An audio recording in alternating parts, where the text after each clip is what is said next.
Shalom saudara, senang kembali kita bisa berjumpa dalam Renungan Pagi GKI Sumut Zainul Arifin Medan bersama saya Rija Ketaran.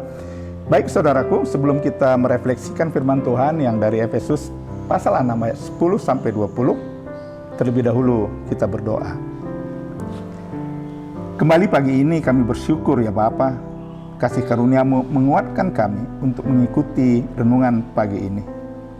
Kuasai roh, jiwa dan tubuh kami ya Roh Kudus, sehingga berkat dan kuasa Tuhan meliputi kami sepanjang hari ini.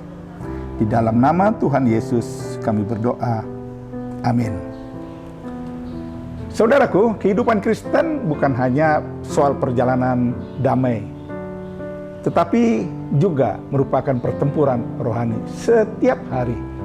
Ketika Rasul Paulus menulis surat ini, dia sedang dipenjara dari tempat yang jauh dari nyaman itu. Justru dia berkata, kamu harus kuat. Bukan otot yang kuat saudaraku, bukan kekuatan uang ataupun pengaruh sosial dan politik, tetapi kekuatan dari Tuhan. Firman Tuhan tidak bilang kamu harus kuat dengan tekadmu, tapi kuat di dalam kekuatan kuasa Tuhan. Manusia acap berpikir ia bisa menghadapi hidup ini dengan kecerdasan ataupun pengalaman. Tapi dalam perang rohani itu tidak cukup. Setiap hari iblis menebarkan tipu muslihat untuk membuat kita lelah, kita takut, kita menyerah ataupun merasa tidak layak di hadapan Tuhan. Oleh sebab itu kita harus mengenakan seluruh perlengkapan senjata Allah. Katakan bersama-sama, seluruh, agar dapat kita bertahan. Catat baik saudaraku, kekuatan sejati bukan dari usaha sendiri, tetapi dari hubungan yang hidup dengan Kristus. Perlengkapan rohani ini menunjukkan kesiapan kita setiap hari. Dikatakan ada 6 bagian perlengkapan perang yang saling mendukung, yaitu 1. Ikat pinggang kebenaran. Apa itu?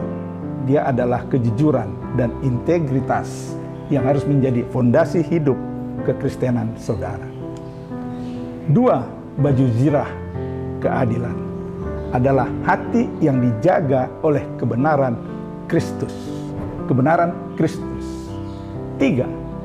Kasut Injil damai sejahtera. Itu adalah setiap langkah yang membawa kabar baik, bukan kabar tidak baik. 4. Perisai iman, yaitu keyakinan yang mematahkan setiap panah keraguan. Yang kelima, ketopong keselamatan. Itu adalah pikiran yang selalu dijaga oleh pengharapan. Yang keenam, saudaraku, pedang roh, yaitu firman Allah.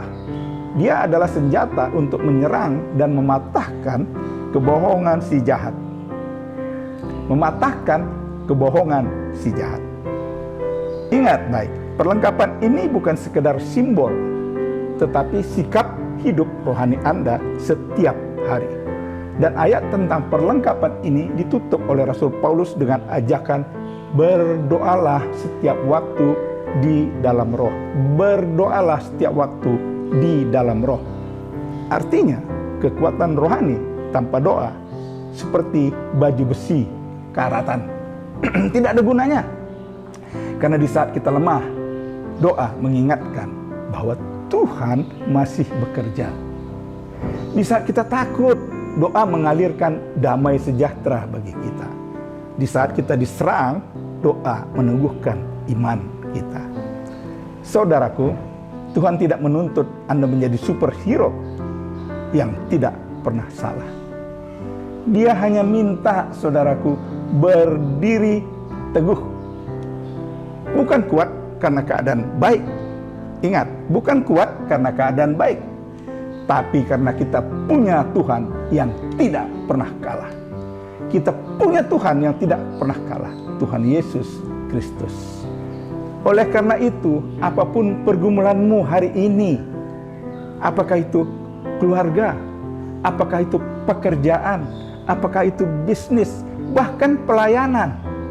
Ingat saudaraku, kamu harus kuat di dalam Tuhan. Karena kasih-Nya adalah bentengmu dan firman-Nya adalah pedangmu. Kasih-Nya adalah bentengmu dan firman-Nya adalah pedangmu. Amin. Kita berdoa. Kuatkan kami Roh Kudus untuk tetap setia dengan seluruh perlengkapan senjata Allah, agar kami mampu berdiri tegak menghadapi semua pergumulan hidup kami. Di dalam nama Tuhan Yesus yang adalah benteng hidup kami, menara perlindungan kami berdoa, kami mengucap syukur. Amin. Shalom, saudara.